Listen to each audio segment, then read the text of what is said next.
Hi all, இன்னைக்கு என்ன பண்ண போறோம்னா ஃபர்ஸ்ட் ஃபிஷ் ஃப்ரை. என்னோட ஸ்டைல் வந்து ஃபிஷ் ஃப்ரை பண்ண போறோம். சரியா?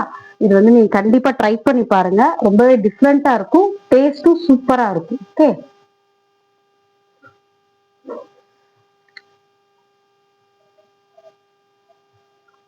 ஸோ ஃபர்ஸ்ட் வந்து மிக்ஸி ஜார் எடுத்துக்கிறோம். இதுக்கு மிக்ஸி ஜாரை எடுத்துட்டு ஃப்ரெண்ட்ஸ், மிக்ஸி ஜார் எடுத்துட்டு இதுக்கு தேவையான பொருள் என்ன பார்க்குறோம்.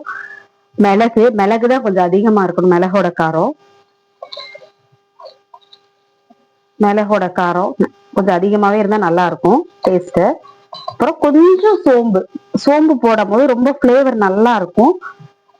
நான் வந்து இஞ்சி சேர்க்க மாட்டேன். நெக்ஸ்ட் இஞ்சி சேர்க்க போறது இல்ல. ஏன்னா இஞ்சி சேர்க்கும் போது என்னன்னா கசப்பு தன்மை வரும் ஃபிஷ்ல ஸோ அதனால பூண்டு, ஏன்னா ஃபிஷ் வந்து கொஞ்சம் வாயுனால கேஸ்னால நம்ம பூண்டு சேர்க்கிறோம். பூண்டு, தேவையான அளவு உப்பு. ஏன்னா நம்ம மேரினேட் பண்ணி ஒருவேளை ஃப்ரிட்ஜில் வச்சோம்னா ஃப்ரிட்ஜில் வைக்க உப்பு வந்து ரொம்ப பிடிச்சிட்டே இருக்கும். அதனால கொஞ்சமாவே ஃபர்ஸ்ட் சேர்த்துக்கலாம். அப்புறம் சில்லி பவுடர், உங்களோட காரம். எங்க வீட்டை பொறுத்தல காரம் நல்லா சாப்பிடுவோம், அதனால நான் சில்லி பவுடர் எடுத்திருக்கேன். அதுல உங்களுக்கு எவ்வளவு தேவையோ அதுக்கு தகுந்த மாதிரி பண்ணிக்கோங்க. ஸோ கொஞ்சமா நான் சில்லி பவுடர் போடுறேன்.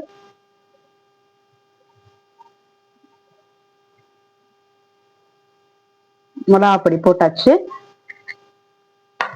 இப்போ கொஞ்சம் தேங்காய் எண்ணெய், டேஸ்டுக்காக கொஞ்சம் தேங்காய் எண்ணெய் வந்து ஊத்துறோம்.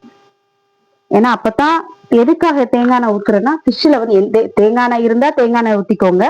உங்கள்ட்ட எது அவைலபிளோ அதை ஊத்திக்கோங்க. கொஞ்சோண்டு ஒரு ஸ்பூன் எண்ணெய் ஊத்துனீங்கன்னா மீன் வந்து நல்லா பைண்ட் ஆகும், இந்த மசாலா வந்து பிரிஞ்சு போகாது. அதுக்காகத்தான். இப்ப வந்து தண்ணி கொஞ்சம் ஊத்திக்கிறோம். ஸோ இதுல வந்து கொஞ்சம் தண்ணி பேஸ்டுக்காக.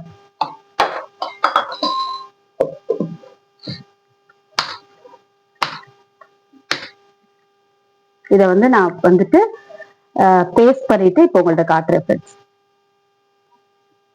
மசாலா வந்து நல்லா அரைச்சிட்டு வந்துட்டோம் ஃப்ரெண்ட்ஸ். இது வந்து இதை அரைக்கும் போதே வந்து அவ்வளோ வாசமா இருக்கு. ஏன்னா நம்ம நேச்சுரலா வந்து எந்த ஆர்டிபிஷியல் கலர் எதுவுமே சேர்க்கல. அழகா பூண்டு, மிளகு, கொஞ்சோண்டு சோம்பு, மிளகாப்பொடி, உப்பு, எண்ணெய் உங்கள்கிட்ட நான் தேங்காய் எண்ணெய் கொஞ்சோடு ஒரு ஸ்பூன் ஊற்றிட்டு, உங்கள்கிட்ட கோல்டு வினரோ எது குக்கிங் ஆயில் எதா இருந்தாலும் நீங்க யூஸ் பண்ணிக்கோங்க. நல்லா இப்ப வந்து மசாலா தடவை போறோம் ஃபிஷ்ல. இதை மாற்றி வச்சுக்கலாம்.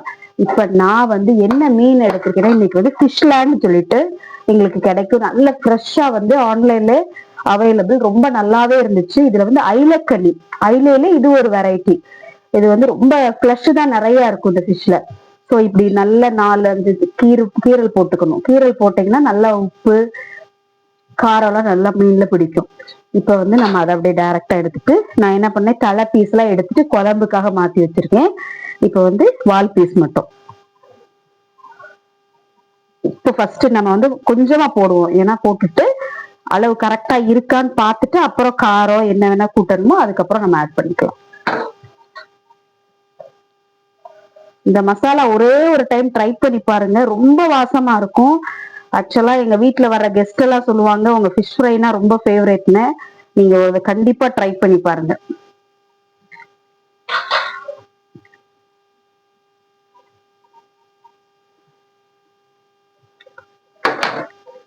இப்போ மசாலா வந்து நல்லா உள்ள பிடிச்சிட்டு, நல்ல மசாலா வந்து உள்ள அந்த கோடு போட்டிருக்கோம் இல்லையா, ஸோ கோடு போட்டிருக்க நல்லா ரொம்பவும் தண்ணி ஊற்றணும்னா மசாலா வந்து நிக்காது. ஸோ அதனாலதான் இவ்வளோ கட்டியா கொஞ்சம் தண்ணி ஊற்றிட்டு பேஸ்ட் மாதிரி அரைச்சிட்டு ஃபர்ஸ்ட் நல்லா இப்படி பெசரிக்கணும். நல்லா மீன்ல நல்லா உள்ள பிடிக்கிற மாதிரி நல்லா இந்த மாதிரி நல்லா கையை விட்டு நல்லா மிக்ஸ் பண்ணிட்டு, ஸோ மிக்ஸ் பண்ணிடுச்சு. ஃபைனலா பாக்ஸ்குள்ள மீன் அந்த மாதிரி போட்டு ஃப்ரிட்ஜில் நம்ம பொரிக்கிற டைம்ல எடுத்தா போதும். நல்ல மசாலா வந்து உள்ள பிடிச்சி நல்லா மேரினேட் பண்ணனால நல்லா இருக்கும். ஸோ கண்டிப்பா ட்ரை பண்ணி பாருங்க, கண்டிப்பா சூப்பரா இருக்கும். கமெண்ட் பண்ணுங்க ஃப்ரெண்ட்ஸ். தேங்க்யூ, பாய்.